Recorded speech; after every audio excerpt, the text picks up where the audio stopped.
So this is an idea that I've had for quite a while, like bordering on like years, before I started to consider any of this. But I've been seeing that one fucking meme that's been going around, with the, let me see if I can find it. Oh, well, surely it's not that hard to find. This one. Also, shout out Yina Youngblood, who retweeted this apparently. This one. Okay, clearly I don't know how to download images.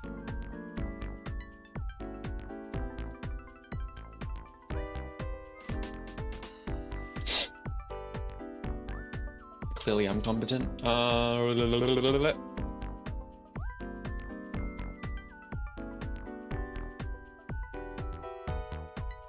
on. It's meant to be easy. This image, this meme, has been going around, and I'm like, I've been tertiarily educated.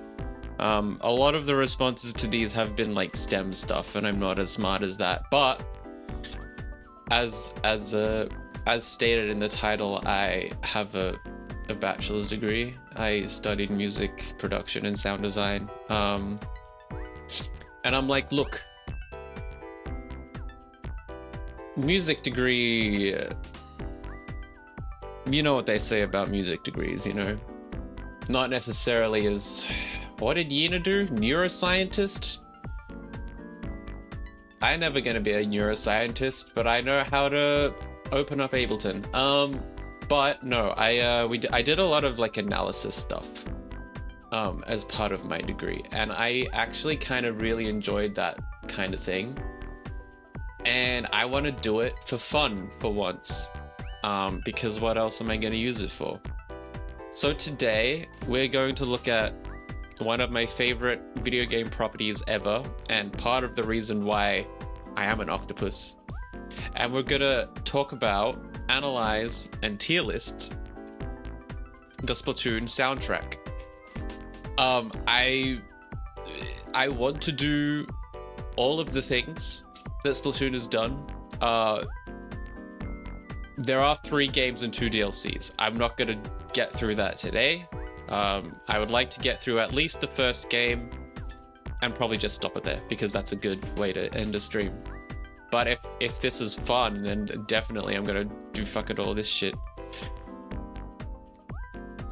But that's getting ahead of ourselves. So I've got tiers. These tiers might be changed. You know, letters are kind of boring, but they make some sense in terms of, you know, there are a couple of things that I wanna look at when we're looking at music and video game music, right? First of all, I think the Splatoon soundtrack is a masterclass in diegesis. If you know how Splatoon music works, that kind of goes without saying. You know, a lot of the songs that play during matches are songs in-universe by in-universe bands and are played like during matches in the game, I think it's implied. And then even the like the story mode stuff is also kind of diegetic in universe. So that's one thing that is going to be a big factor in how good these songs are. But also some of them I can just talk about a bit more musically and sound wise and composition wise, and you know, how like stuff that allude to other stuff, which I think is going to be fun. That being said, some of them I am probably going to put up on the top tiers just because I think they're banging.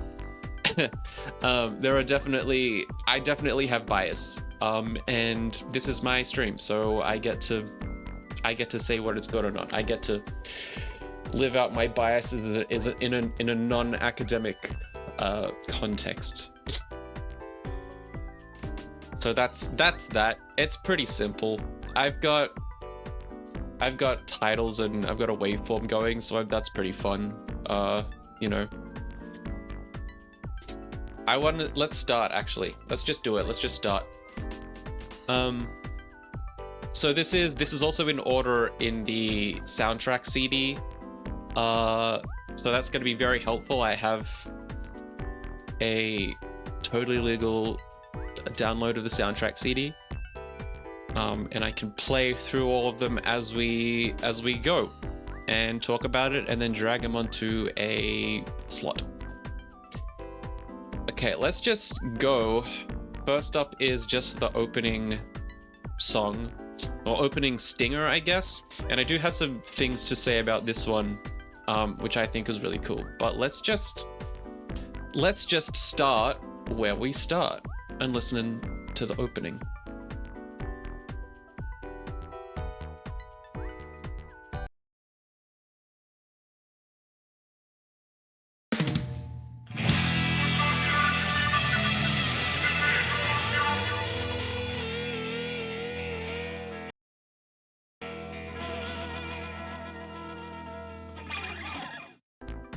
Okay, I don't know why it stopped there for a second. I wasn't meant to stop. But so the opening, I'm gonna jump ahead a bit and talk about openings of all of the games. I think that the way that they're composed and presented is a pretty accurate and helpful sort of representation of the vibe of the different vibes of each game, right?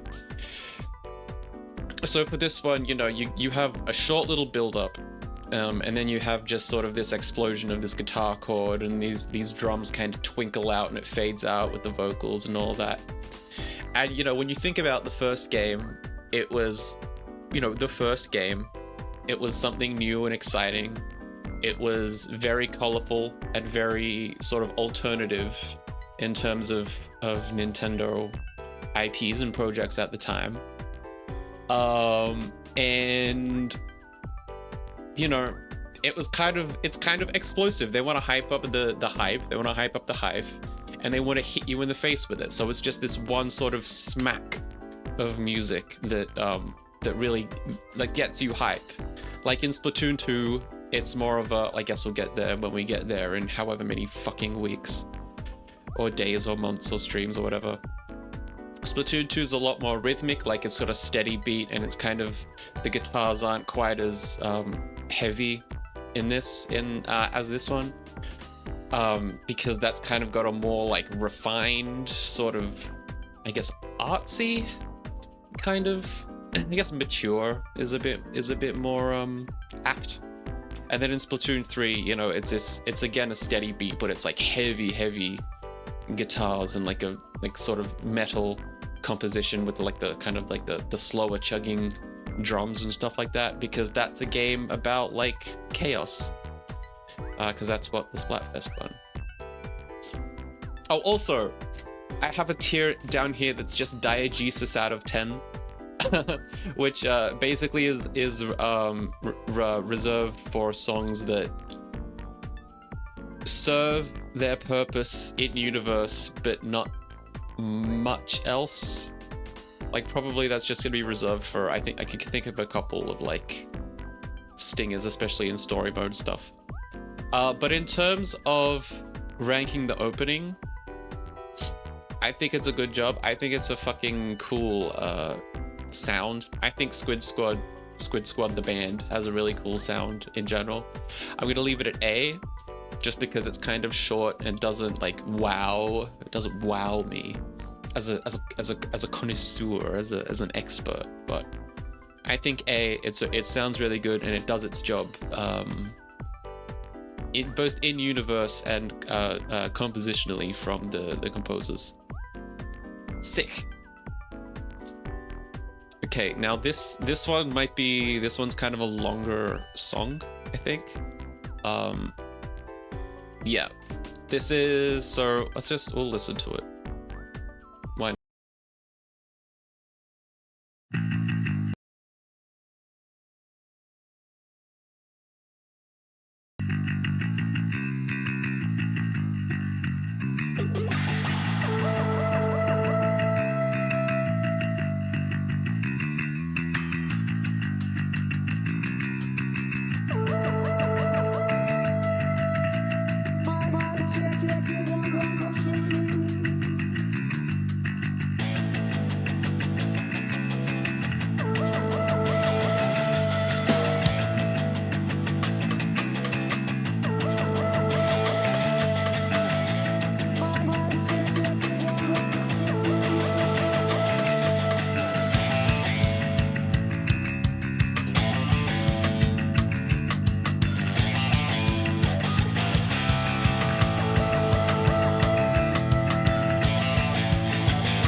Okay.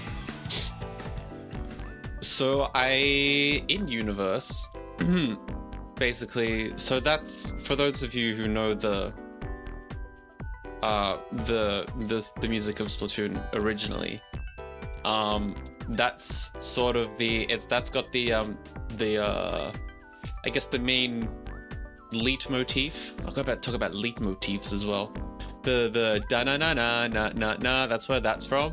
So in universe, and this happens throughout all three games. Each game, you know, sort of has that main song by the main band. So this jam session version in universe is considered the point at which the band in the game was like writing the song initially. So this is a jam session. So each of the three bands have different like parentheses, right? I'll just put this back on that you can see. So different parentheses. This is a jam session, right? Because this is like the jam session that the band had to figure out like the beginnings of where the main song, where Splatak was gonna go. Basically, this was the jam session where they wrote the riff and the idea for it. I think in game it's when you first load up and you need to go through that sort of a mini tutorial session where they're like, here's how you move, here's how you shoot, sort of thing. And it kind of, that's why it kind of builds up, because it kind of builds up to you reaching the launch pad or whatever to get to Inkopolis. So it is kind of thematically and literally sort of a building up to a main sort of theme, a main sort of, you know, the grand reveal of the vibe of the world in the game. And also I think that they, man, I just like Splatoon music a lot. I think yeah, Splatak is a good song. I'm gonna put this at, I'm also gonna put this at an A, because it does its job, and I like long build-ups. I think that building hype in music is a really cool thing, especially when it's building to like a motif like that. I think is pretty fun. So I'm going to put that in A because it does its job really well. It ties together really well with again, the diegesis, and I like it. I like listening to it. Next we have the actual song Splatak, and this is, if you know Splatoon, this is the Splatoon song pretty much. I think we're only going to listen to the song's 4 minutes long, but we'll only listen because the way the Splatoon oh my god, I'm burping all over the place. I have another Coking Cola. The way Splatoon music works in the playing sort of stages, so like multiplayer matches and story mode, is that there's like a couple of phrases that like loop over and over again until the stage is done. So we'll only listen to like the first loop. But yeah, let's just listen to the Splatoon song of all time, shall we?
like that. I faded that out.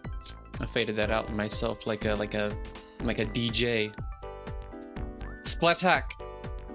What I've realized is that I'm gonna put this as an S because it is the Splatoon song of all time, and there are many things that are good with it. There's two little motifs. There's the da na na na na na, and then there's the da na na na na na na na. Both sort of equally catchy. And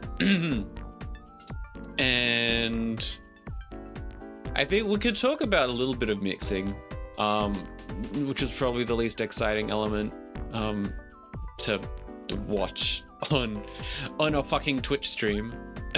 But each of these bands are mixed differently. Splatak has sort of a very, I feel like, is like a pop punk, right? That's what it is, right? It's like a pop punk sort of get up. So, you know, drums are pretty kind of a prominent focus. Kind of drums are pretty prominent, but not like overwhelming focus. I guess that's pretty true for most of Splatoon 1's music, at least. And then the guitars are kind of gritty enough. And then sort of like there's a lot of cool like melodic focus with the synths and the vocals. So it's not necessarily really heavy, but still kind of has that like grit. Like pop punk, you know, pop punk's kind of like a I don't want to like necessarily shut on it. This is a purely analytical observation, is that it's kind of, you know, the squeaky clean overproduced pop punk sort of subgenre, and this reflects it quite well. So yeah, I think it's good. I'm realizing now that because I put this in S, I don't think it's one of my personal favorites of the soundtrack. So I'm gonna add a row above. It's gonna be green because I'm green, and I'm just gonna call it Seth's Choice. Seth's Choice.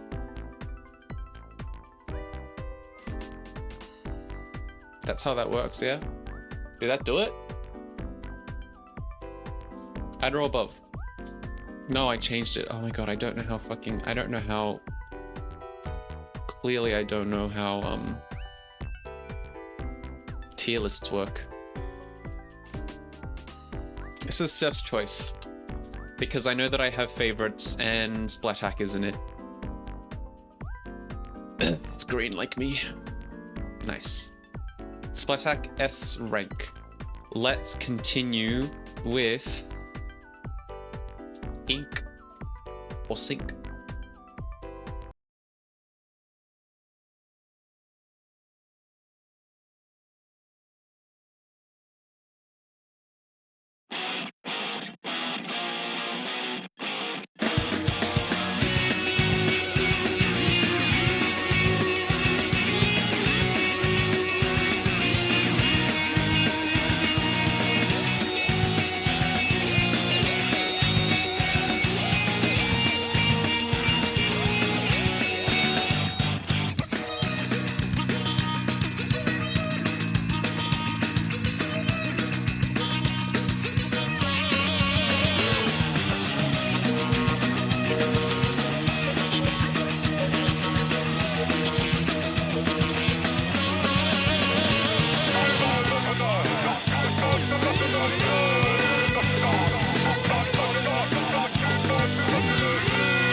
All right.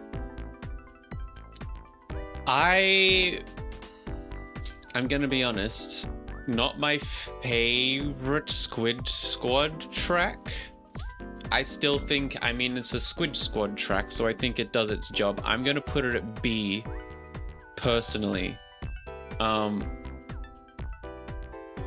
Just because I think that there's, compared to Splatoon before, there's a lot of different sections that don't seem as cohesive to me. Like you've got like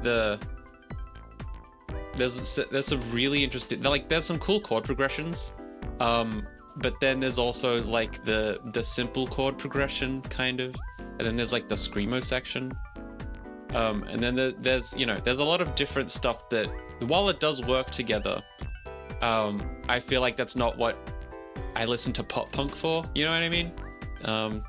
And that's fine. It's like fucking Squid pop punk. Of course it's not gonna reflect the nature of today's music, fucking 6,000 plus years before the setting of this game.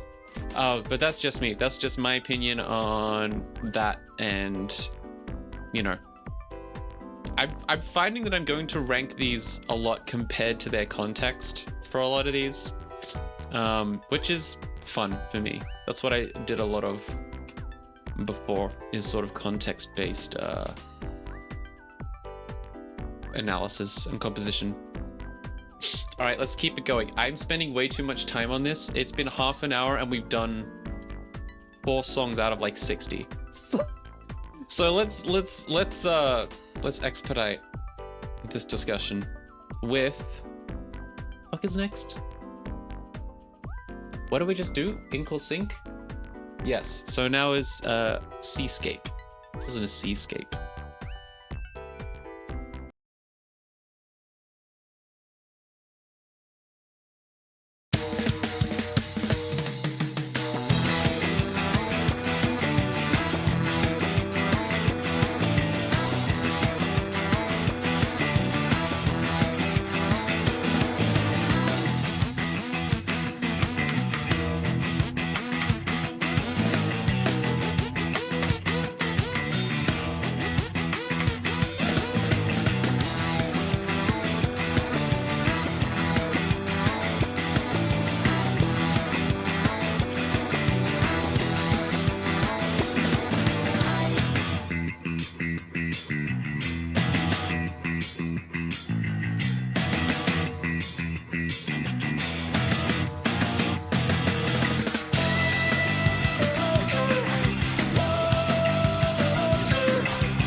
Okay, I'm going in the complete opposite direction for this one. This is an A, again, because of sort of the structure and stuff.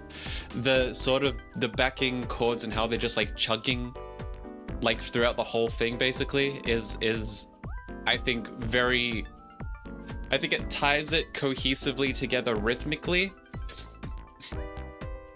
And like, cause like the first couple of sections is just like the one chord with a little bit of a modulation at the end of each bar, 2 bars.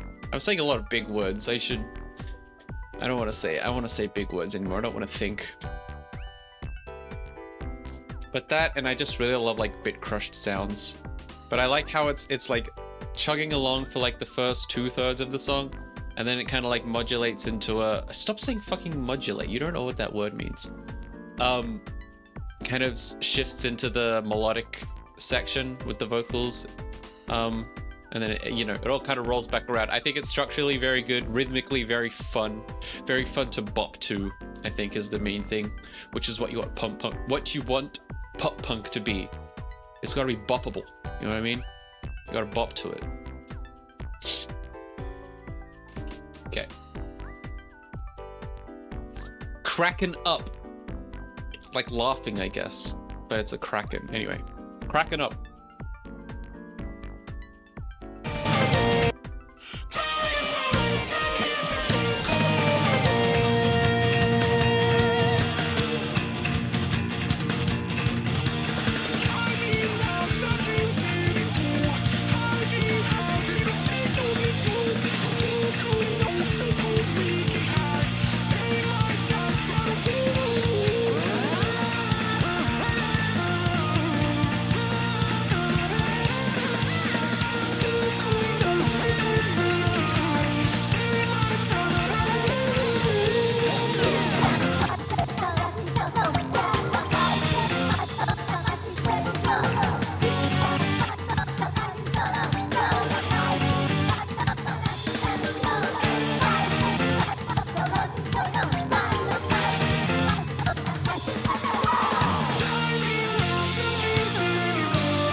Okay, I liked that one. I'm gonna put that in an A as well. I feel like most of the songs in this whole soundtrack are gonna be either S, A, or B, to be honest. And Diegesis, I've been thinking that of a couple that are just gonna be Diegesis out of 10. But I like that one because it is the same sort of melodic idea, sort of called and response to, not call and response, but like the A section and the B section are like the same melody but sung and then played on the synth. Then the C section is cool vocal chops, and I like cool vocal chops. That's just a personal thing of mine. So Seascape A. Seascape A. We're almost through Squid Squad. This next one is like a relative of mine. The title is like if you could read it as a relative of mine. Metalopod. You get it? Okay.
Okay, so this one actually has some in-universe stuff that is fun to talk about.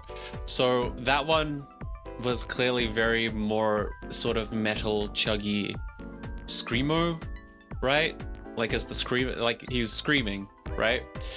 So the story with this one is that is the vocals on that one is actually the bassist of Squid Squad, whose name is Ekan, and he left the band sometime between Splatoon 1 and Splatoon 2 due to creative differences. And I guess those creative differences were displayed in that composition, which I can only assume that he wrote and also screamed over.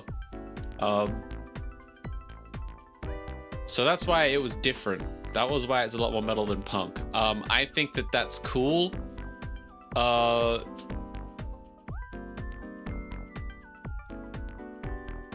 This is difficult because I like it in A, but I have been talking about how like each of these. Oh look, it's like a penis. Before we place it, anyway, can we just take a look at how it looks? How this setup is like a penis. Okay. I think it's gonna. Nah, fuck it. It's my tier list. I'm putting it in A because I like how it sounded metal. That's just me being like, I've been talking about how I didn't like this one because it wasn't pop punky, but this one also wasn't pop punky. But I guess it was not meant to be pop punky because it was the bassist who was angry at everyone else because no one wanted to play metal with him. He does return next game as well. As in a different band, which is really funny. There's this whole living, breathing world of these musicians, man. It's so wild. They put so much thought into all of this, and I think it's really fun and really ambitious of them. So yeah, that's most of Squid Squad. Now or Never, I am putting this in S already, because of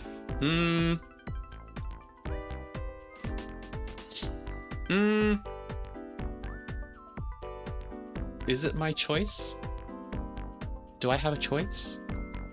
If I put Now or Never in Steph's choice, I need to put all other Now or Never. I'm gonna do that. I'm gonna put all of the Now or Nevers in my choice because I think it's A, diegetically sick.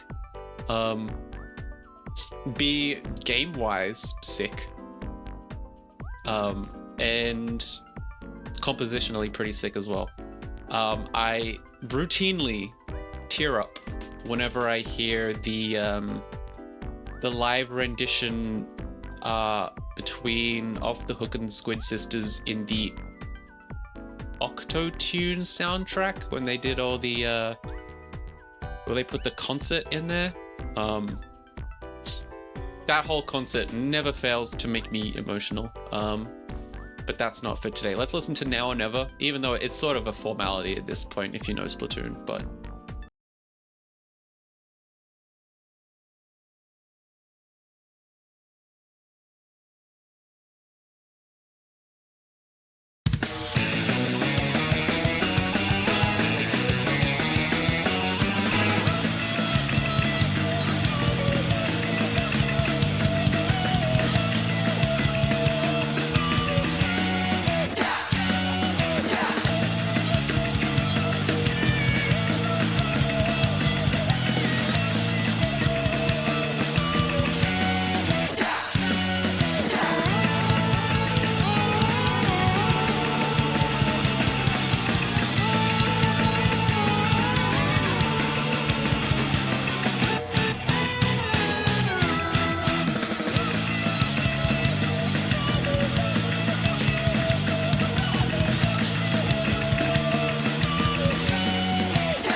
hell yes. Okay. So that's cool. There's a YouTuber called Scruffy who does a lot of soundtrack analysis. He did this whole video on this one track specifically and all its variants. So that's really cool compositionally, if you want to check that out. But in terms of me and my opinion, because this is my Twitch stream, I do like how it chugs along high pace for the. This plays. Sorry, if you don't know. Each match of Turf War in the game, the main multiplayer mode, is a very strict 3-minute match, a very strict 3-minute game. Now or Never plays during the final minute of each match to signify that there is 1 minute left in each match. That's why it sort of crescends right at the end, because it crescends to the end of the match, right? It's a countdown basically. And I think it's cool because once you've played for however many hours, this becomes a really interesting, cool point of reference. In terms of like, you don't need to necessarily look at the clock after that, like once that last minute comes in, because if you like listen to this so much, you know sort of relatively how much time you have left just by the music, which I think is really a really smart compositional device. And I think it works really well in all three games, but you know, we're just talking about Splatoon 1. And that's, I think, also why I think it's powerful for the live version for me, because it's like, this is like, they've composed this purely to be sort of a, well, I guess, I don't know if purely is the right word, but like primarily to be sort of a functional sort of piece of music. But then when they sing it live in real life, you're taking something that's a functional piece of music and like bringing the musicality out of it. And I think that's something that's really beautiful to me. And it's why I get emotional about it. But yeah, Now or Never, Steph's choice. Good shit.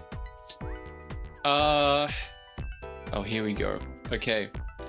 So this is what you hear when you win a game of Splatoon in Splatoon 1.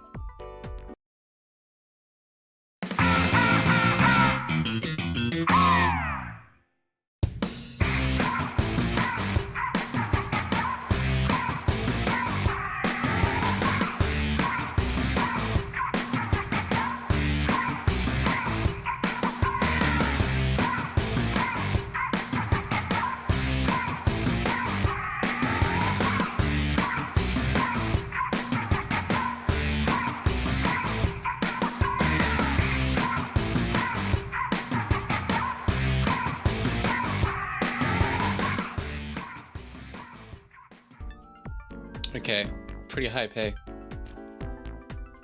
That one I think is good. I think, for the sake of it, it's kind of really simple, right? It's like 4 bars in a loop, and the 2 bars are just like the first 2 bars, but like transposed up a chord. So this I think is gonna be our first example of diegesis out of 10, because you know, it doesn't have a band tied to it, which I guess kind of implies it being less diegetic, but whatever. Or maybe not diegesis out of 10. Maybe this will be functional out of 10, because like it doesn't necessarily need to be. Oh, but that's a boring ass title tier name. Does its job out of 10. Does its job. It is simple.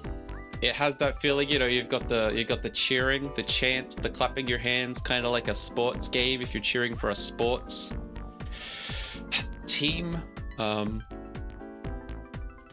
Yeah. Good, does its job. Very much, yeah, I guess very much sort of a sports team chant sort of thing. Okay, now here's... I have it on authority that there is someone I know who may have been put off of Splatoon 1 because of how this song sounds, which I think is really funny, but also really fair. So this is what happens when you lose a game of Splatoon.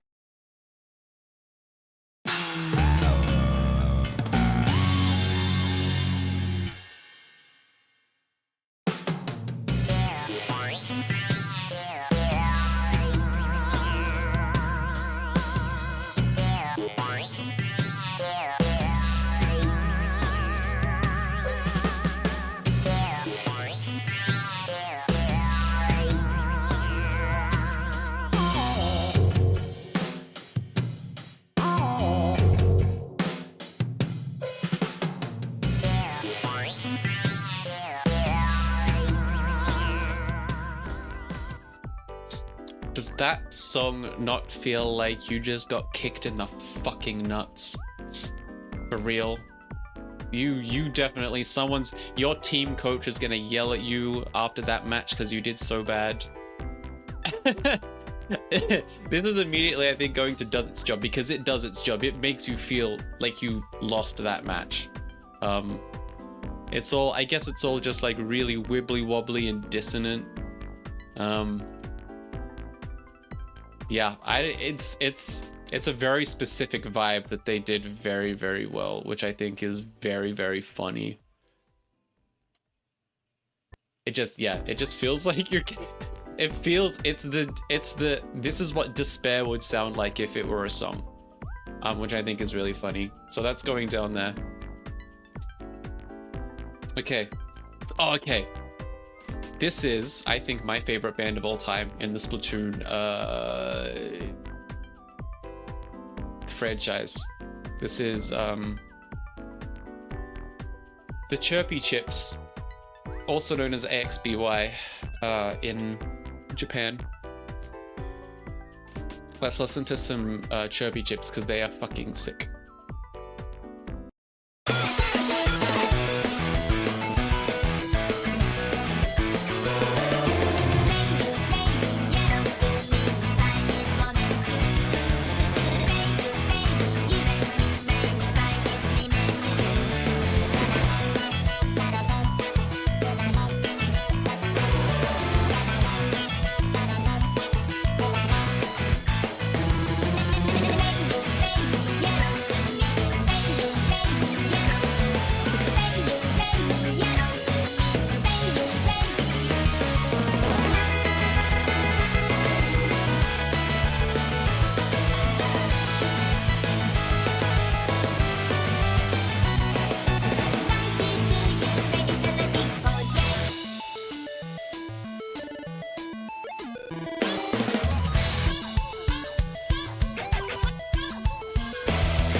Man, call that band a fondue because their music is fucking cheesy in the best way possible.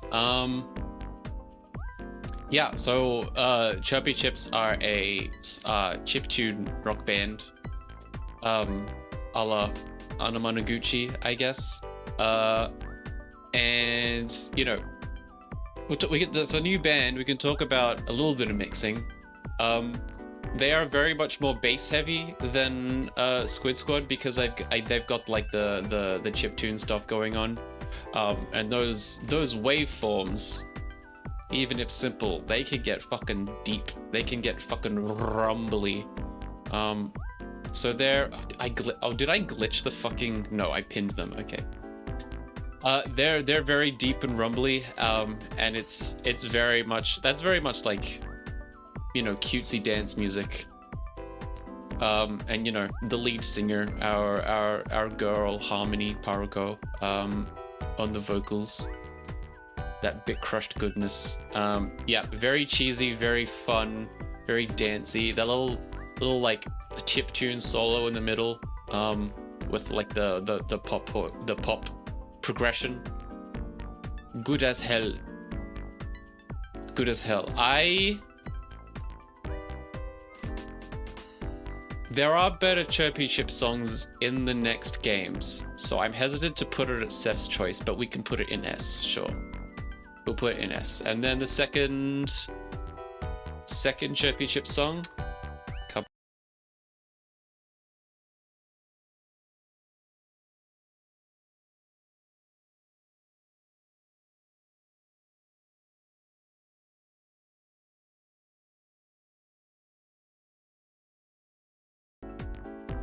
My bad, sorry.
Okay, that's a Seth's choice for sure. I love that so much. It's so fun and bouncy. And the chord progression is so simple and cheesy. I think it's literally just like the 1, the 4, and the 5, which are like the cheesiest chords that you can ever put in a pop song. And the, you know, the harmony, both the singer and I guess the harmonies, lol, are so fun and so dancey and so poppy, and it's the best, and I love it. Good song. Okay. Next up is this band called High Tide Era, I think. Yes, High Tide Era. They're like a jazz trio, which is a really fun sort of contrast to the rocky stuff that we've had so far. Let's listen to some High Tide Era. This is Hooked.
Okay, so I was scrolling down there briefly because I was checking. I'm pretty sure this is still true, that like this band is one of either the only one or one of 2 that have not shown up in the franchise since the first game, which is a shame because they're really cool. I think there's a poster of them in Splatoon 3 that you can find and put in your locker or something.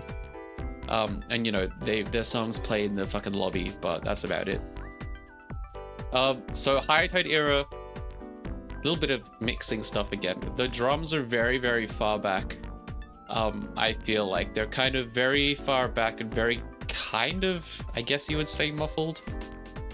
If I had to guess, sort of a thing when you record sort of live jazz ensembles is you don't kind of mic up the whole drum kit, which is kind of what happens in like bands. So I'd imagine that this is kind of be one of those situations where you just kind of put like a microphone a certain distance, or a microphone or a couple of microphones just a certain distance away from the drum kit to be just sort of there, but not as like processed and pumpy as some of the other like rock stuff. That being said, it leaves a lot of room for the harmonic content to do its job, which is what jazz is all about. So this one, I'm gonna give it, you know what I'm gonna do actually? I'm gonna give it a B, because only because I know that I like this one better. It's still good. It still does its job. It's a really good representation of the genre, especially because it's so like the composition, the notes are all over the place. It's so wibbly wobbly, note wise. But I know that I like the other one better because I've listened to this soundtrack so many times. You have no idea. This got me through my senior year of high school. And I know I like this one better. So let's listen to it. Sucker Punch.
Hell yeah.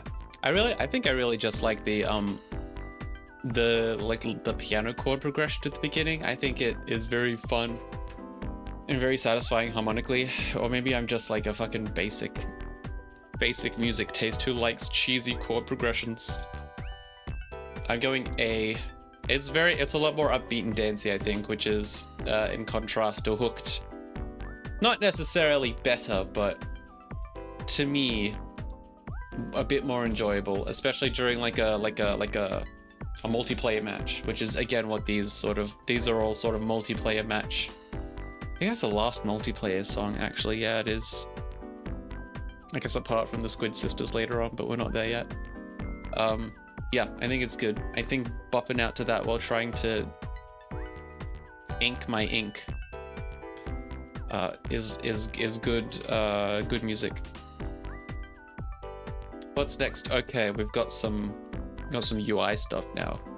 The character creator theme music we will listen to.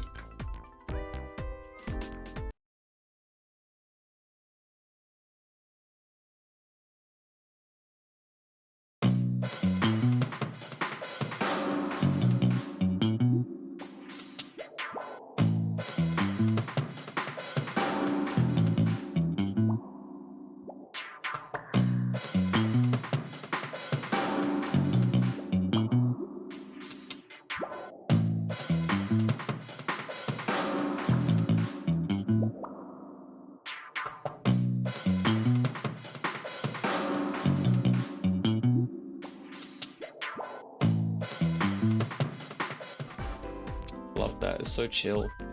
Oh, so chill. that I think is gonna be A. Yeah, I'll put it at A because I like it. It's chill, and you know, it's chill and I guess contemplative. If you're creating a character, I think it does that job really well. And I just like compositions that are like really sparse with like bits and pieces that come in here and there, which is what this does. Very good. Am I still playing? Did I not hit pause? I didn't hit pause. Okay. Yeah, that's A. I'm realizing that some of these names are gonna be different because this is like a sort of a download of the soundtrack CD, which has you know, non localized song and band names. So yeah, this is Visiting Inkopolis Plaza, High Color City is I guess what they call it in the original Japanese language. But let's check this one out.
I've decided to make a new tier below this one, and I'm gonna call it. I'm gonna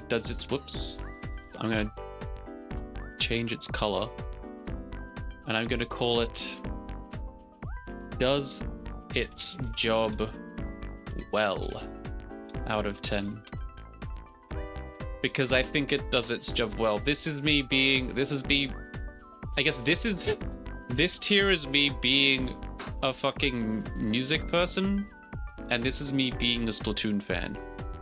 because what we're hearing in this is when you're visiting the bait hub for the first time. Again, there's that build up, much like because this had come up right off the jam session one. So there's that build up of dropping into the lobby. Then you hear the music that's coming from the lobby, like the tower, the multiplayer tower in the lobby. And then right as that's hitting, there's also the calamari incantation motif, which is, I guess, the first time you hear something that you don't hear again until the end of story mode, I think, or like whenever the first Splatfest you play is, if you play a Splatfest before you play the end of story mode. Again, leitmotifs, you really get me going. So that's why that's there. Okay. More plaza stuff, more lobby stuff.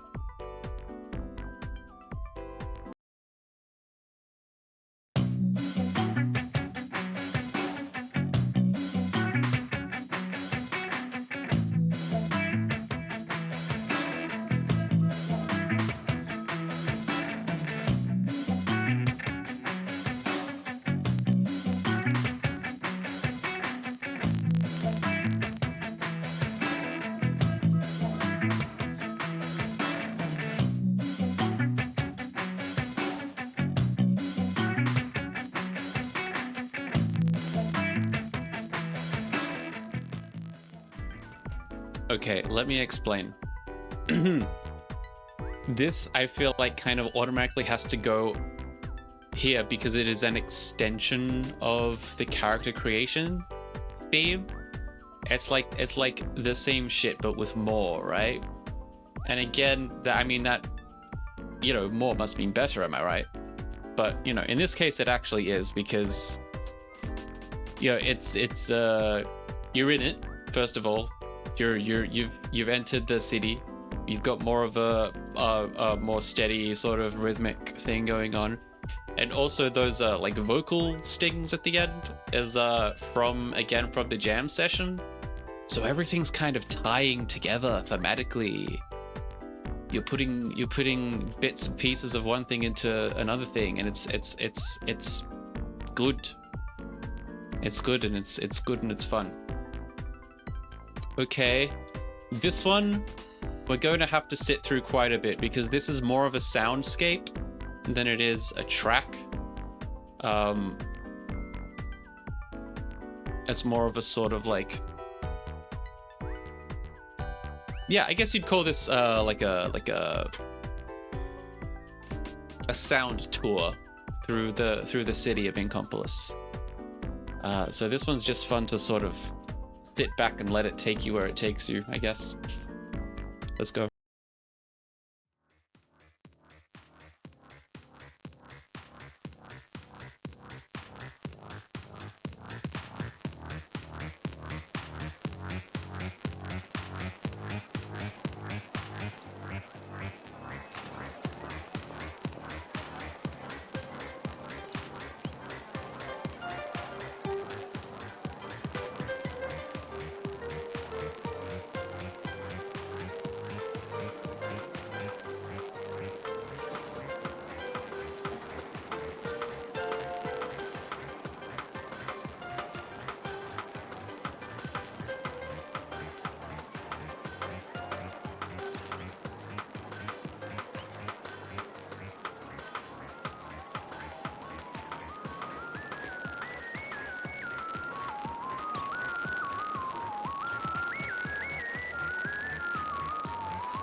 Hell yes. So that did take a while, but what that was a conglomeration of all of the different sort of buildings that happen that are in the lobby in the Inkopolis Square. So you have the main lobby, which is what that electronic beat was, and then you also have the shops around, basically, as well as some fucking people that went wow wow wow part way through that. And I think that's a good does its job well out of 10, because there's a lot of elements. Another thing that it does well is that everything is sort of rhythmically in time with each other, which I think is really cool. Like it's this whole, mishmash of all these essentially speakers that are coming out of buildings in universe, and they're all kind of like synced up rhythmically, which is a nice touch, I think. Me personally, I think it's a nice touch. We've been going for an hour 13. I'm gonna take a break, sit down, and maybe make myself something to ease my aching throat. So I'll be back in... We'll give it like 10 minutes, I guess. But yeah, and then we will hopefully finish this game. So I will see you in a bit. Goodbye.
I had a my camera's broken. Give me a second.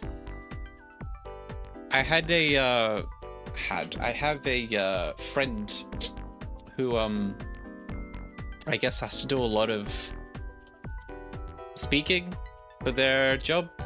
There we go. Who gave me sort of just a tip to for a very quick and easy, sorry, recalibrating. That's not, this isn't very professional of me.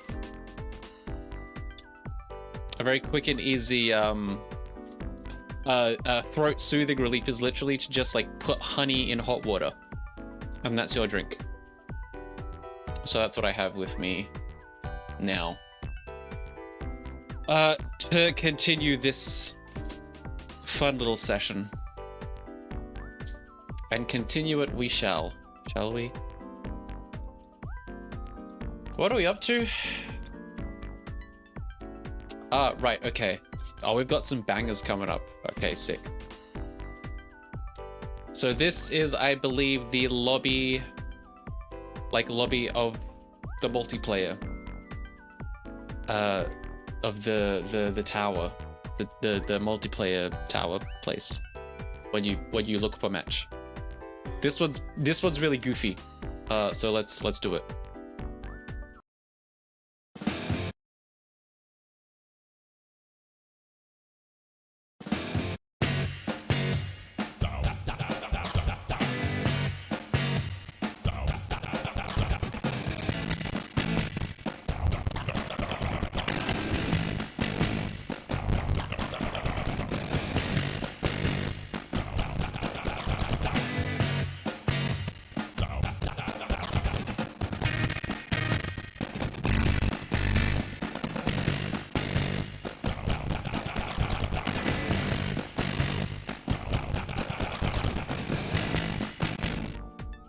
This one's funny because I imagine this one to be like what Splatoon music sounds like to someone who doesn't know, who like doesn't listen to Splatoon music because it's just so goofy.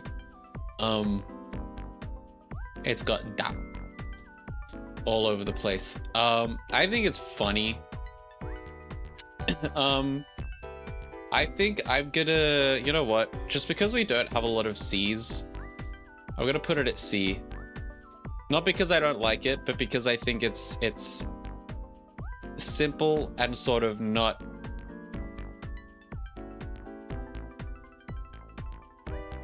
Yeah, it's just kind of goofy. I don't know. I mean, C's probably a bit mean, but when you look at all of this like sick as hell compositions and sound design and stuff, when you've got a guy just like going da da all over and over again, it's kind of, you know, comparatively it's a bit lacking, I would say. But it does its job. Next up, I think there's a different name. No, I renamed them. Okay, let's do it.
Okay, so quite clearly that's meant to be like Splatoon reggae, right?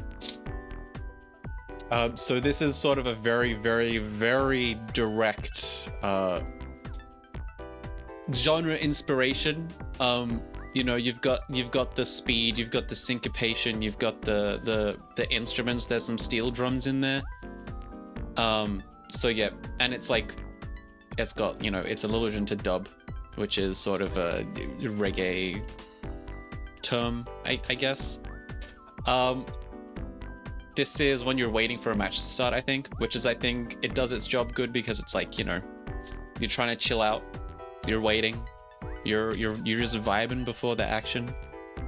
So I think it's good. I am going to put it at C only because this is a very very nitpicky personal thing, but I just don't like how the vocals sound.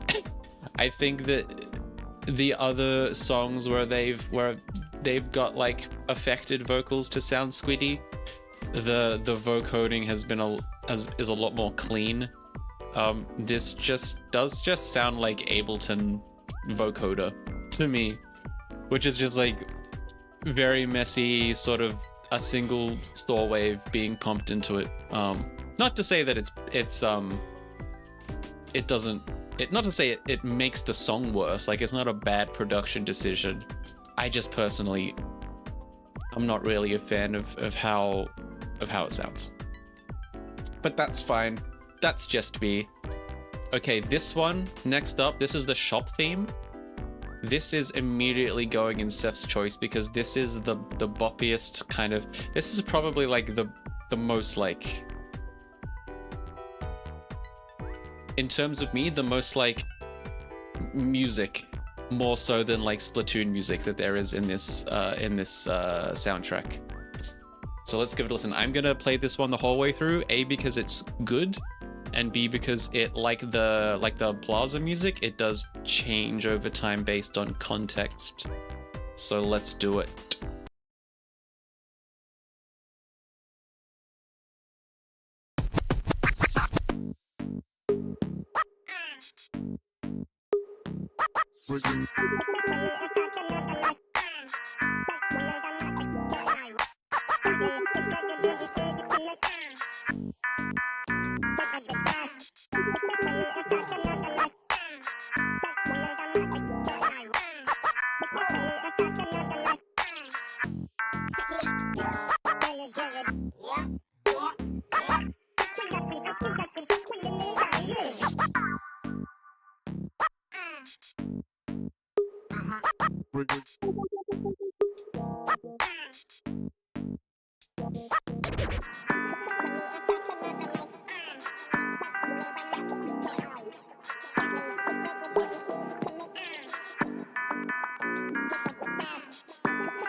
There's so much good stuff about that song in particular. Whoa!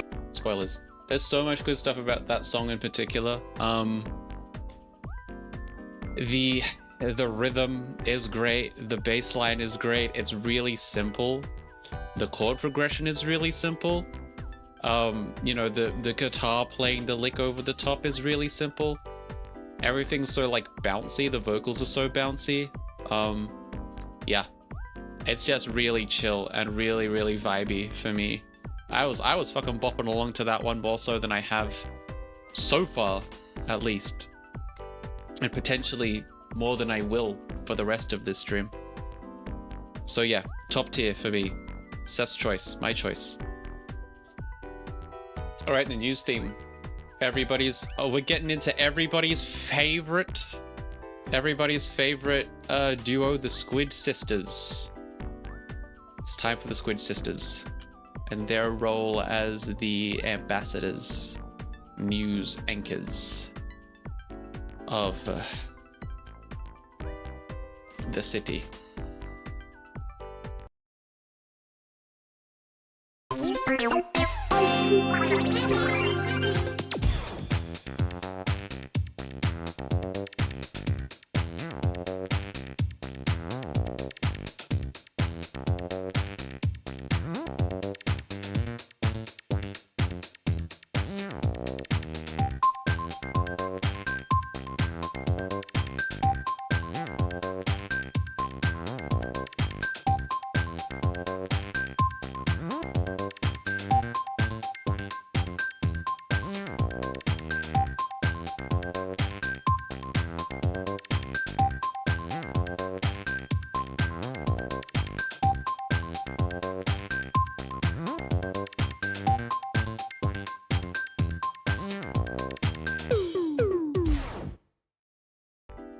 Man, they even gave it an ending. That's fun. Yeah, so that's the news theme. You can very much tell it's a news theme, which I think is a very, you know, works to its strengths.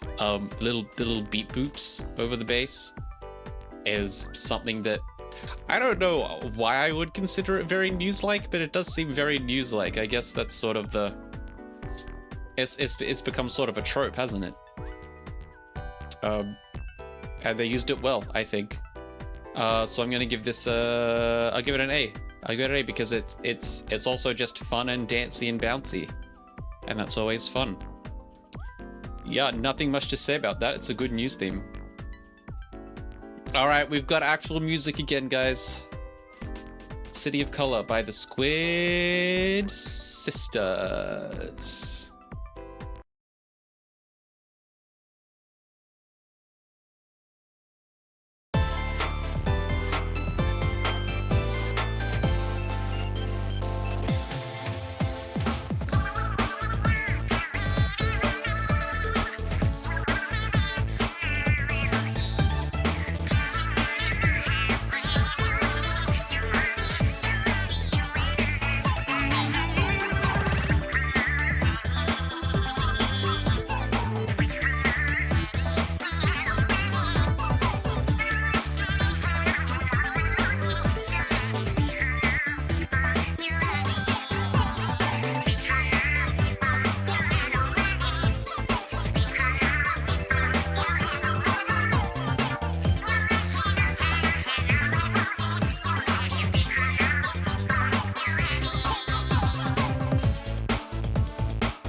Okay, I want to talk about idol music, sort of in general, and then how it kind of plays into the Squid Sisters sound.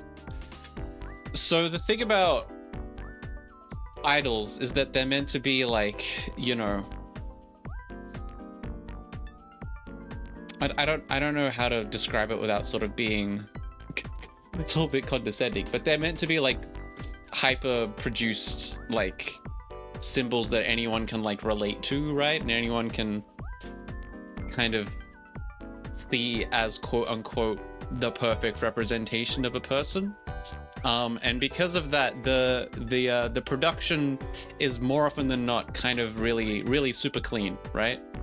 Not necessarily as stylized as some of the stuff, like for example we've heard before already.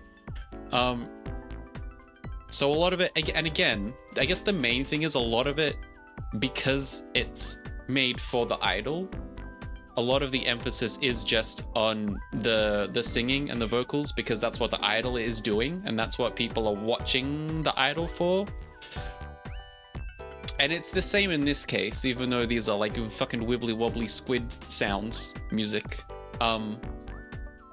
The production of the instrumental and stuff it's electronic, yes. So it is still kind of unique in that, you know, bands have been around a lot longer than electronic music. But it's speaking. This is me coming from a perspective of, hold on, my tracking is still not great. Let me do one more thing.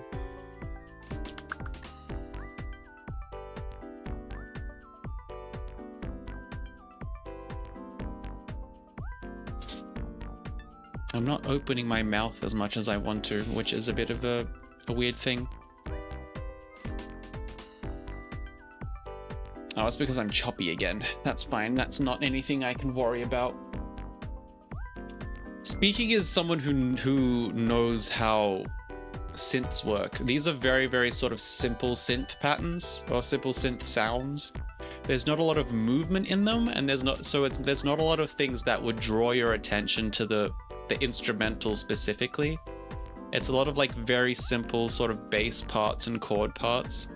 That and the drums aren't very powerful for an electronic composition. Like, this goes throughout all the rest of the Squid Sisters discography as well, right? Simple electronic noises, not subdued drums, but they're definitely there to play a part rather than to be a part, right? It's everything is being used to reinforce the idol's voices, because again, they're the idol. That's what people come to see them for. And Squid Sisters do this very well, I think. You are listening to it, you're drawn to, I don't know, I mean, that also might be because they're fucking squid people and they sound like that. And that's strange, and you hear that and you're like, what the hell? I'm going to listen to that. But I think, you know, the style is very well represented in terms of what it's trying to imitate. City of Color as a song, not my favorite Squid Sisters song. So I'm gonna put it, I'll put it with B. It's pretty on par with these two, so I'll put it B. That's a pretty that's fair for me. But we will keep going. This is, oh, I've lost my playlist. What's next? Is it Ink Me Up? No, Splatfest opening. Okay, this is probably just going to be diegesis, but we'll give it a listen.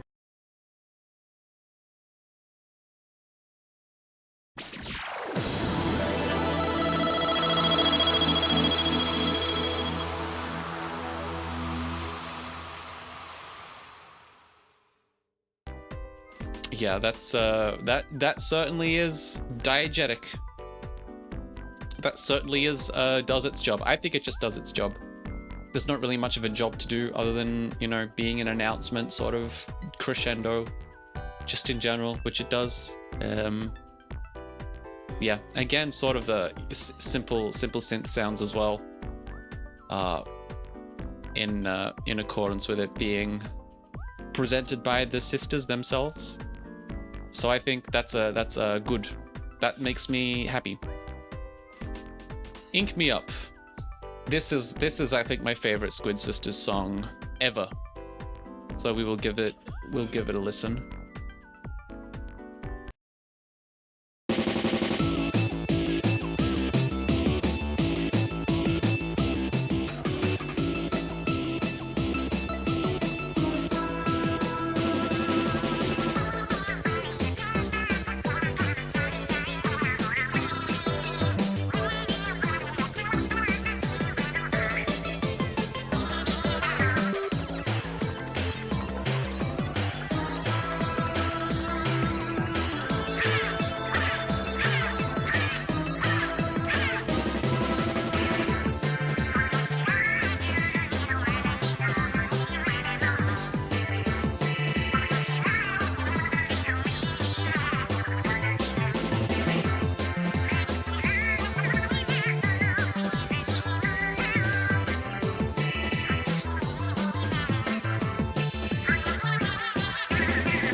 Yeah, I like that. That's a fun song.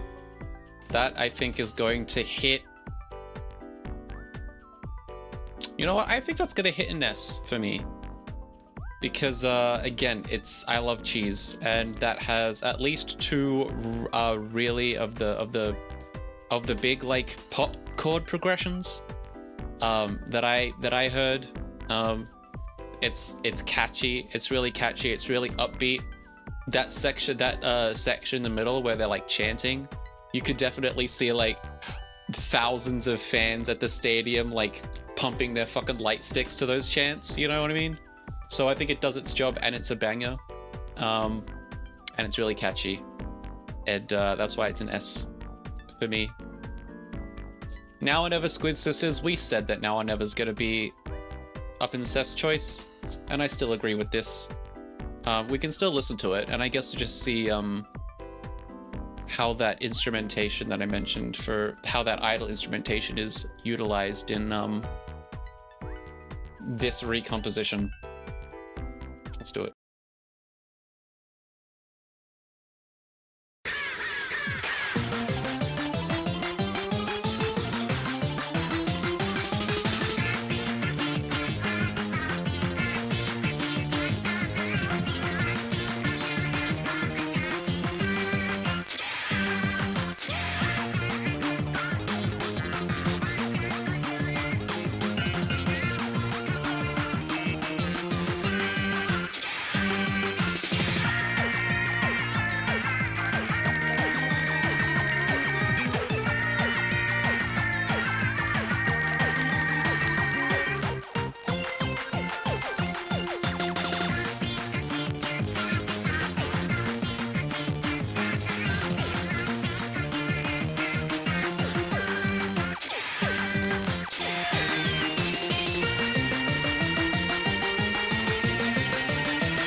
Yes.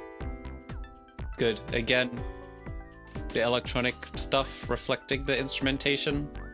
Very like simple, like fluttery synth notes.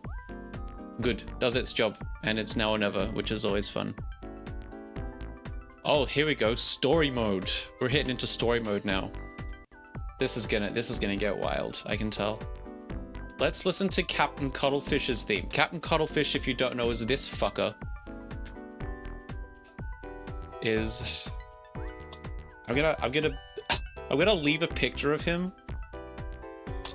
on the screen because I think you need this context.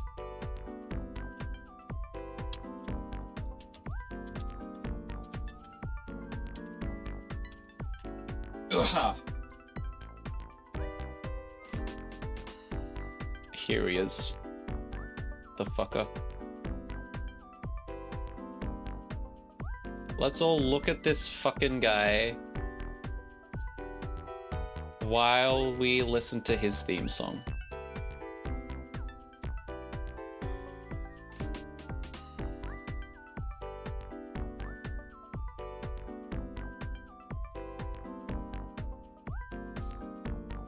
If you want to show up for me, please, that'd be great.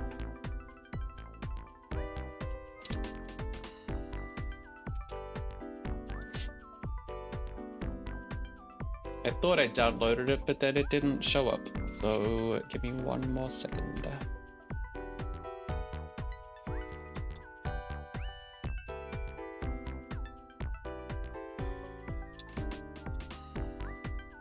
Okay.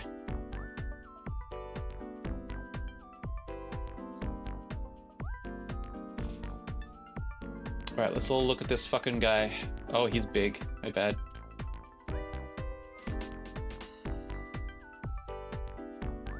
Can I make it not transparent?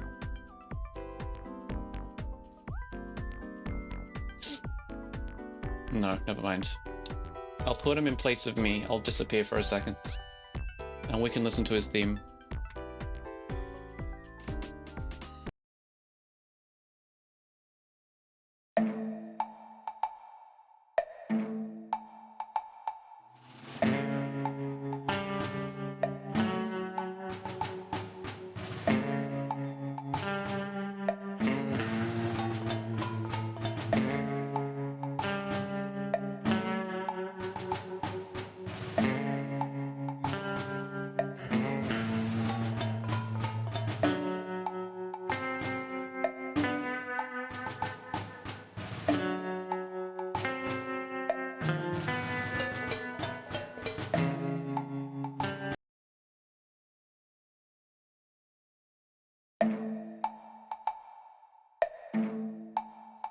Fuck.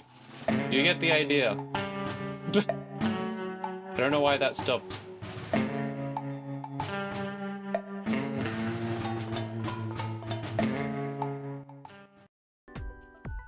You get the idea. Go away. I think this is a does its job out of 10. Well, no, we'll say it well. You saw how fucking good that was. You saw how good that was. Yep, goofy for a goofy guy. I feel like that demonstration was enough of a justification. So that's fine. Let's keep going. What's next? Octovelli. I think this is also a long one because it's what should we call it?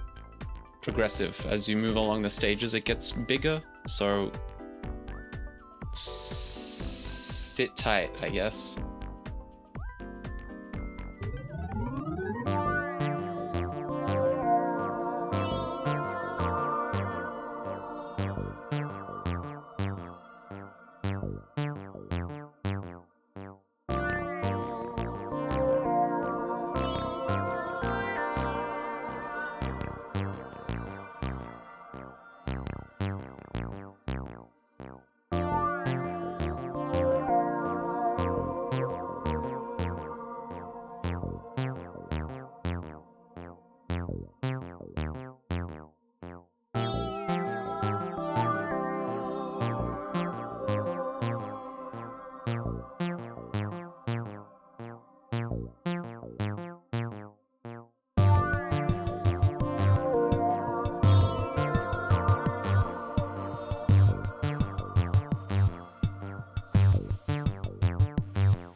Okay, I'm gonna be honest. That started off just being like does its job, and then when the drums hit in, I was like, hold on, this is actually kind of a banger. And then with the drum and bass drums hit in, I was like, damn, this is a banger. So it's heading up there. It's heading up on the things. I think it's A, just because it's you know, just because it's, what am I saying? It's I'll put it in A just because it's not like stellar or anything, but like, you know, it's boppable. It's danceable, I would say, especially when the drums hit. So that's there. I know that's not a lot to say for a fucking 4-minute track that we just sat through, but that's what I had to say.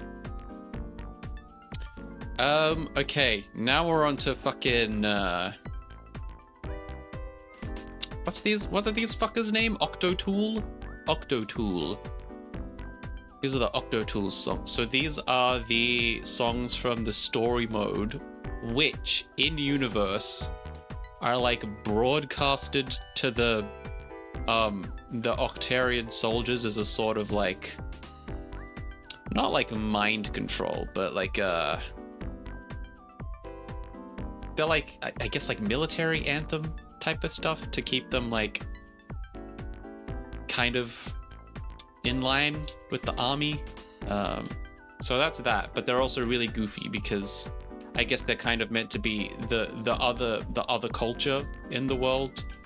So in contrast to the, like, you know, rock and jazz and all that stuff of the squid world, octopuses sound fucking weird, but also weird is good. So let's start it off.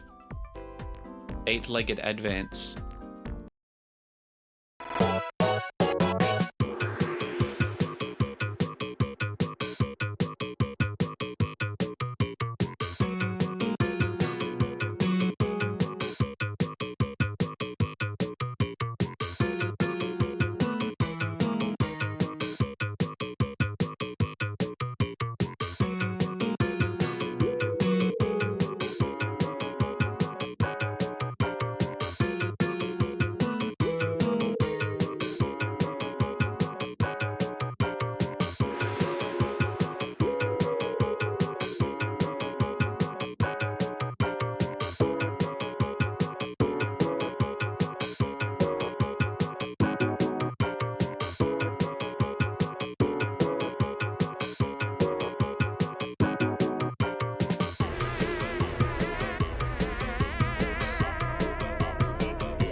Okay, so goofy.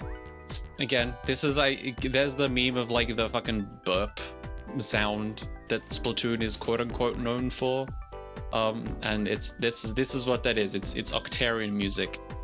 And a lot of Octarian music is like a more electronic dance music themed. Like there's a lot of deep house kind of stuff going on, and like fun little like electronic like chops and stuff. So that's kind of the vibe, which I really like. I really vibe with because it's weird and fun. This one is not their strongest, I don't think. So I'm gonna safely put this as a C. That's just a personal thing. I think there are better Octotool songs, which we are about to listen to, I guess. So let's do it. Tentacular Circus. Sorry, Tentacular. Tentacular Circus.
how's that for goofy?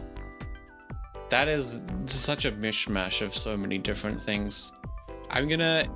This is better than 8-Legged Advance, still not the best Octo tool for me, personally. It is fun, I think. Having all of those sound sources chopped up like that is very fun and very all over the place and very, very silly.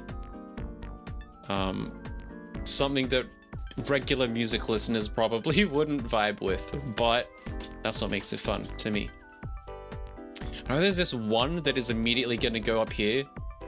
I don't know which one it is. I don't remember what it was called.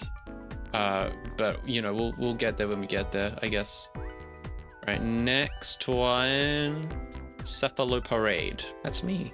I'm on a parade.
I think that's gonna bump up to an A.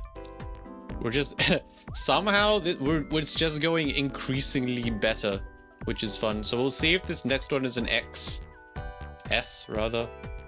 I think it might be. This might be my Steph's choice. If it is, I'm gonna whack it up there right away.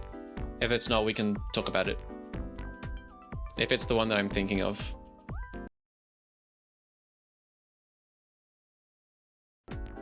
Also, this one, the title's gonna be different. Again, I didn't rename this one.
Yeah. That's it. I like the triplet beat.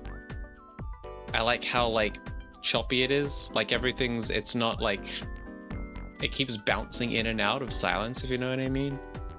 And everything is it's weird and it's goofy, but it's also like surprisingly cohesive.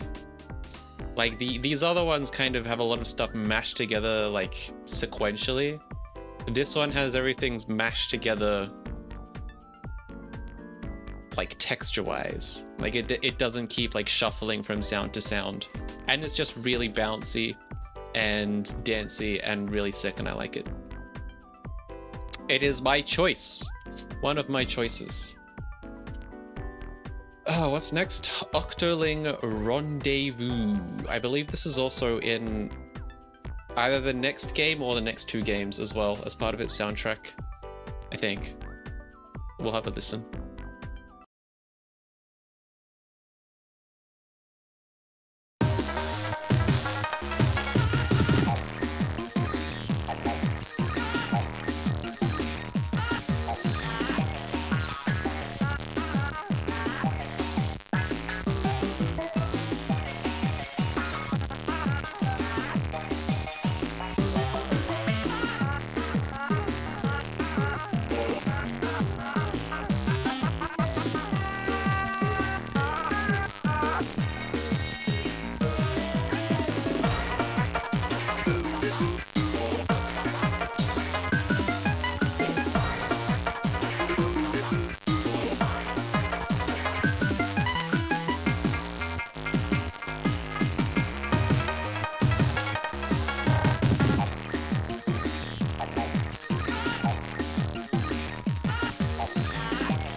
Okay.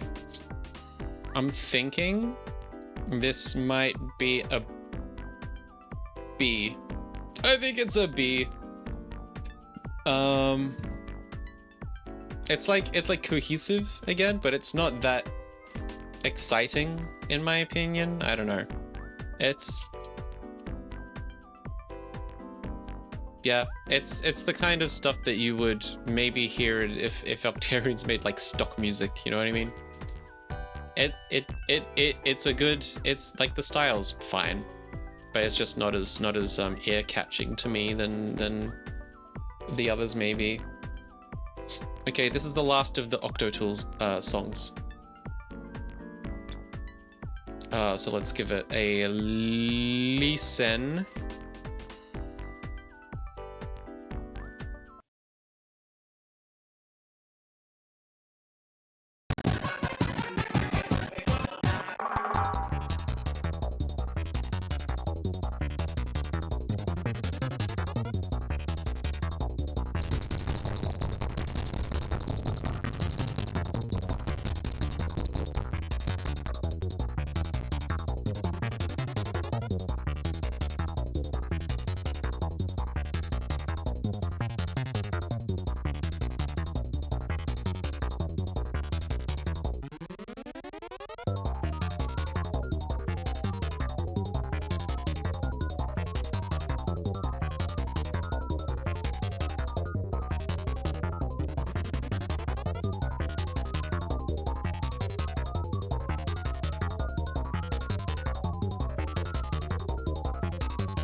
Okay, I'm pretty sure that's where that fades out. I had to check because I was like, wow, this is going for a lot longer than a lot longer and a lot more suspenseful than I was expecting to it.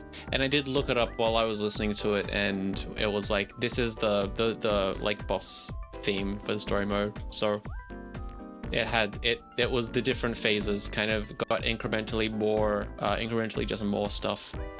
That being said, I think it's good, and I'm gonna give it an A. Because I like it. Yeah, I like how it built it up. I liked the instruments came in. The like the choppy up guitar was very fun. The rhythm was just very fun, and I think it did a good job in building suspense. Like, even before I knew it was a boss theme, I'm like, oh, this is very suspenseful. So I think that's good. Sunken Scroll theme I think is really cool. I'm gonna give it an S because it's kind of unlike anything else that is in this soundtrack. And it's just kind of a really nice beat. So we can listen to this really nice beat.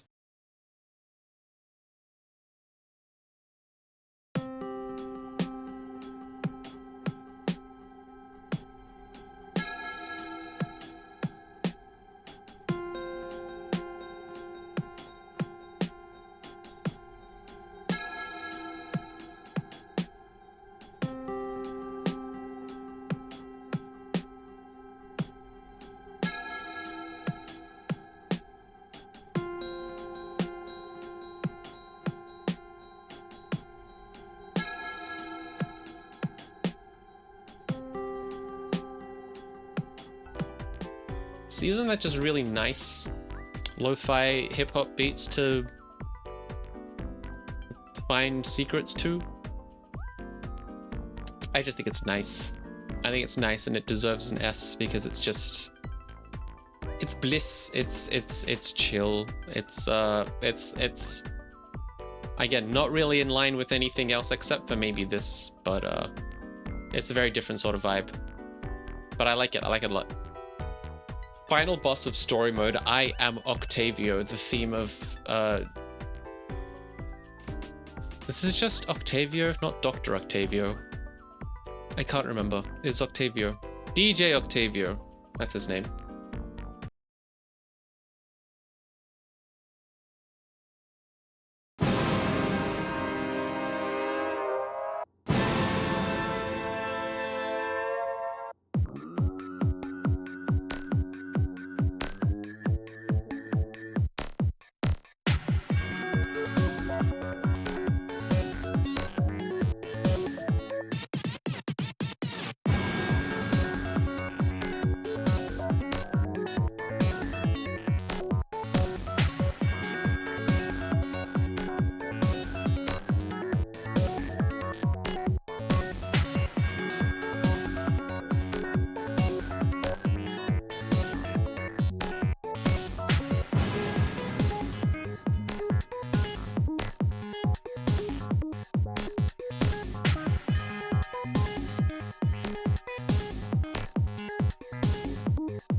Okay.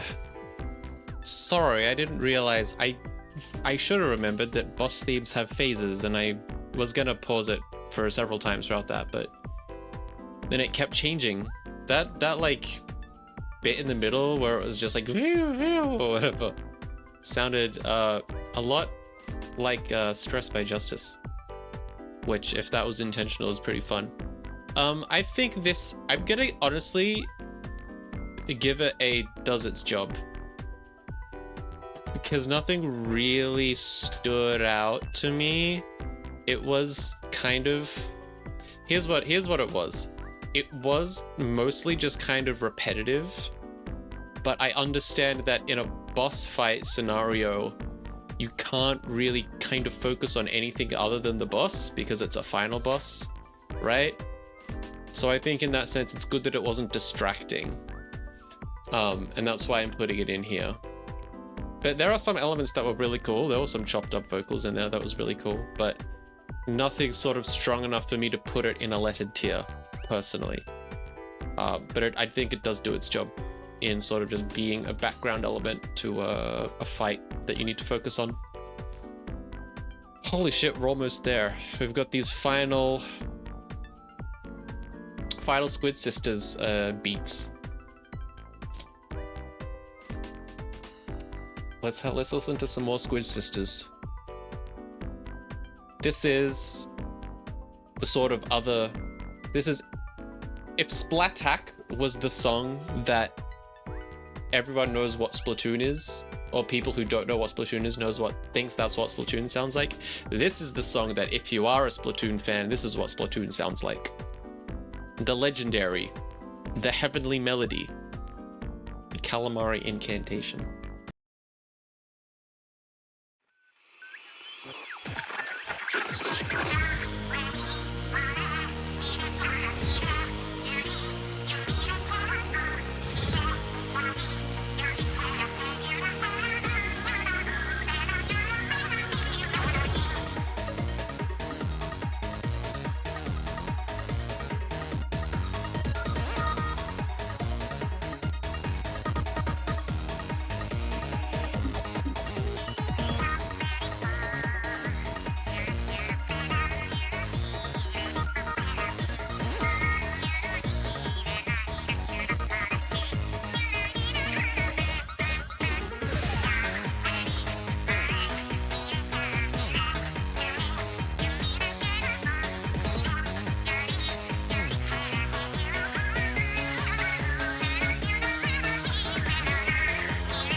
Okay.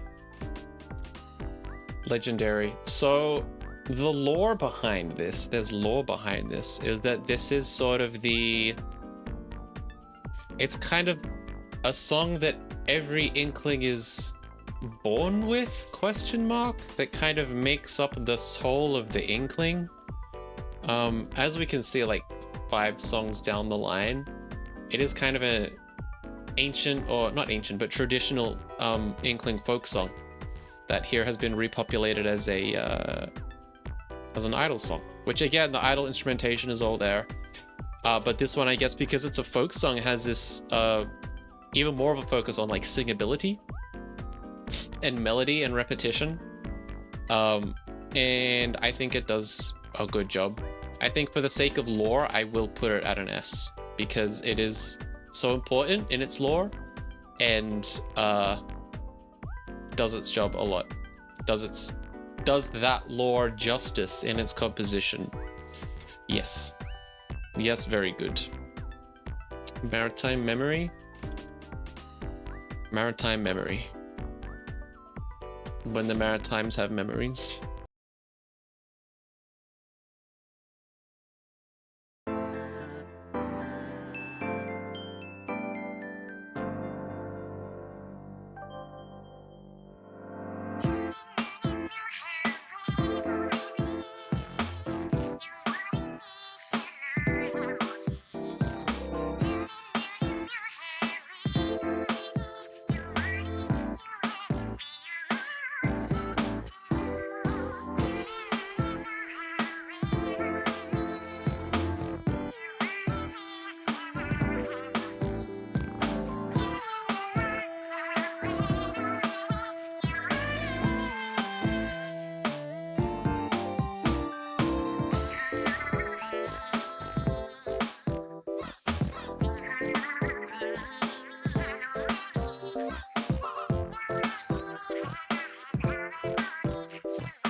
Yeah, so that was, I believe, just a chilled out version of City of Color, because that was the I think this was the credits theme for the storyboard.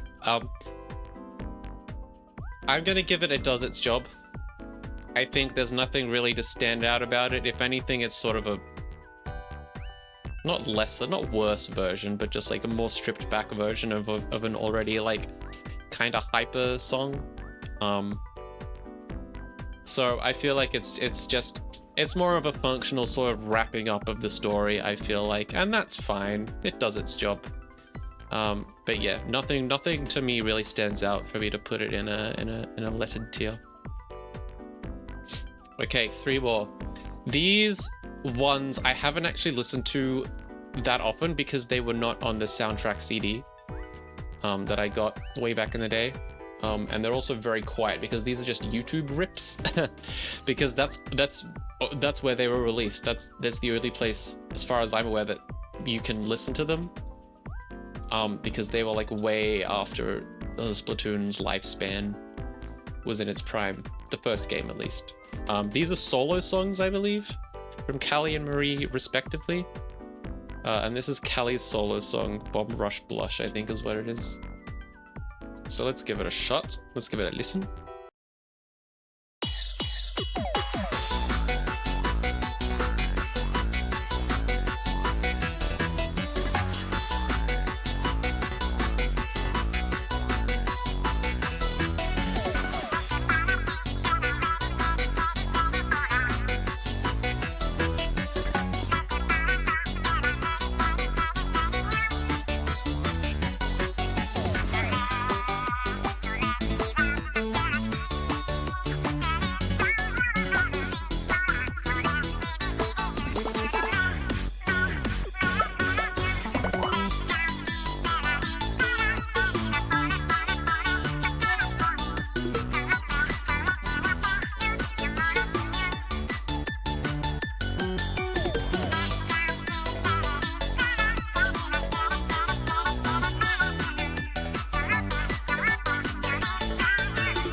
Man, they gave them an ending again. That's so nice of them.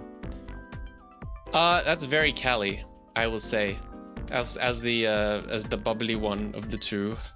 I think I'm going to put it in B, because it is a bop. B for bop.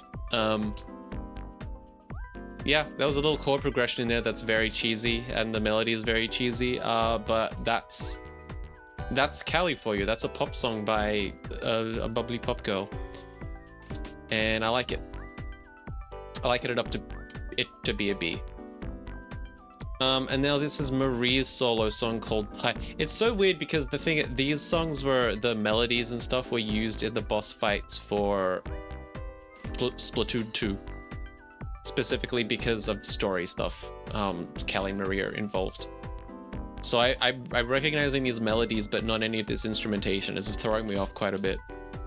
But it's good. It's good. Okay, let's listen to Marie's song.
I didn't expect it to. Whoa!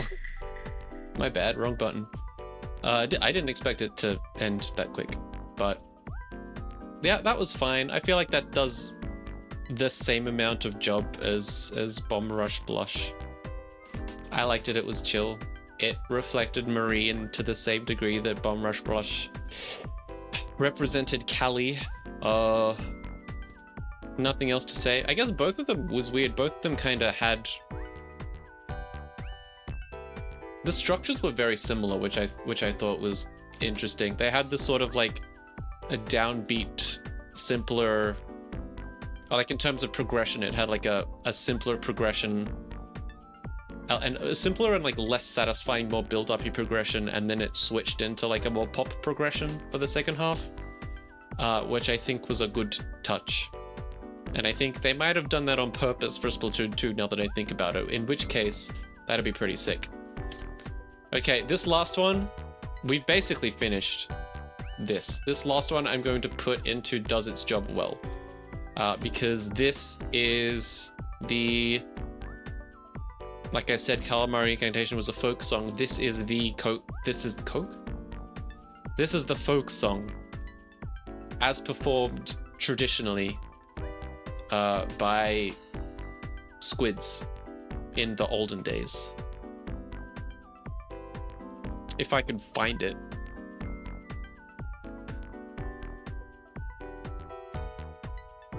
Is it not here? Is it not on this playlist that I've downloaded? No, I have. It is. Okay. It's after all the sound effects. All right.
I think this is just ambience.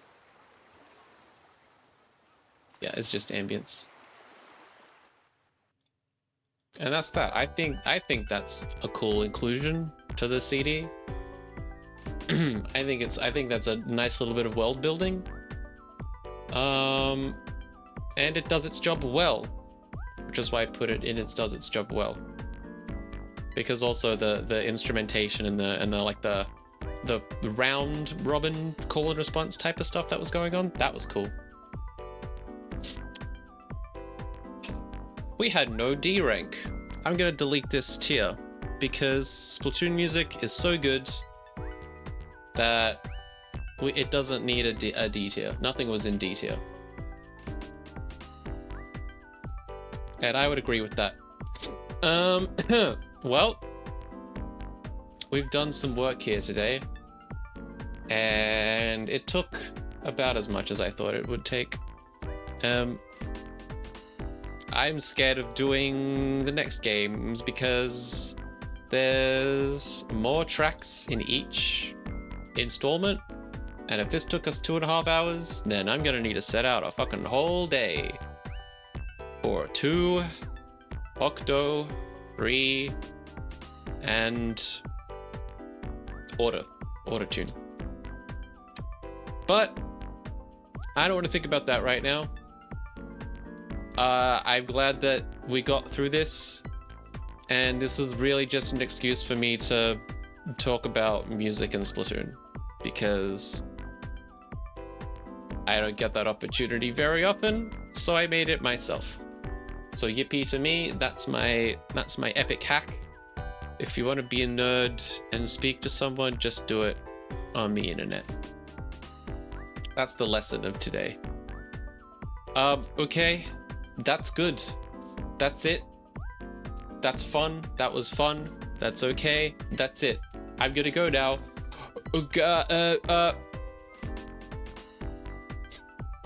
Okay, now I'm gonna go now. Goodbye.